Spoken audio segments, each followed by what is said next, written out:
risotto at its end stage here. It is a bacon and butternut squash risotto. Right now, it's just a bacon risotto done Milanese style with a saffron-infused stock as our liquid going into it.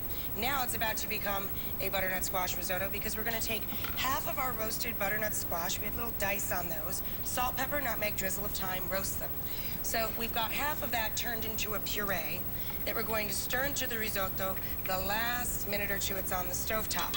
Risotto takes 18 minutes from the time you start the addition of the liquid. So it takes about 20-25 minutes total to make it. We also add at the end, as is traditional in every risotto, a few tablespoons of butter and some grated cheese. I like Parmigiano Reggiano in this because it's nice and nutty and just really sweet and buttery. So you stir in, again, the last minute, that puree, and you see that really creamy quality that you're getting in there. It's almost a soup-like consistency, really smooth and creamy, and almost pourable when you pour it onto the shallow bowl that you serve it in. And all of that comes not from the addition of cream, but from building up the starch in the short grain rice by stirring vigorously with each addition of liquid. I know, I love freshly grated Parmigiano. It's just so friendly. It looks like snow. Tasty snow. Delicious snow. I know. Sometimes I forget there's an audience here, and I just start, well, kind of verbally hanging out and making out with my food. Gorgeous. I mean, that is beautiful. But it gets even prettier.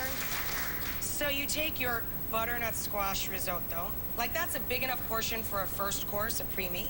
So you could serve 10 or 12 people with one pot of this as a first course. If you're serving it as an entree, you'll serve 4 to 6 with the 1.5 cups of rice. That's why I said it's such a great, smart way to entertain because you get a lot of bang for your buck. It's still just rice. So now we're going to garnish with some of our roasted pieces of butternut squash that we reserved. And some of the toasted pepitas, little toasted pumpkin seeds. So autumnal, so cute. A little extra flourish of cheese.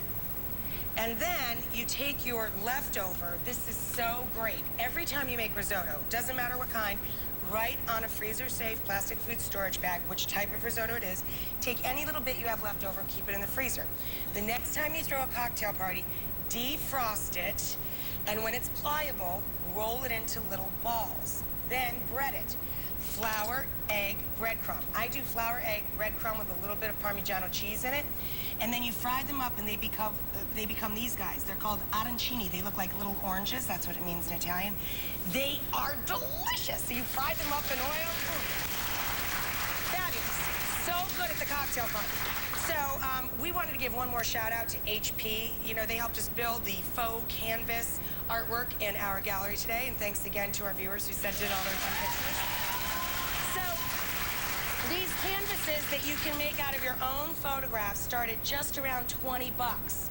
For you guys at home, if you head to our website, you can check out a special coupon offer worth $10 off your HP faux canvas so you guys can create your own for as little as like around $10. Enjoy that. They're a really fun gift.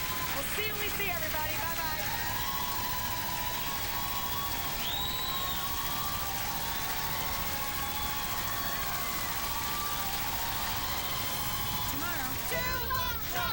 Our very own food truck hits the streets. With chow so good, even discerning New York palates are pleased. That is delicious. And I'm in the kitchen with the play-by-play of Touchdown Chili. If that's not a touchdown, I don't know what one is. That's tomorrow.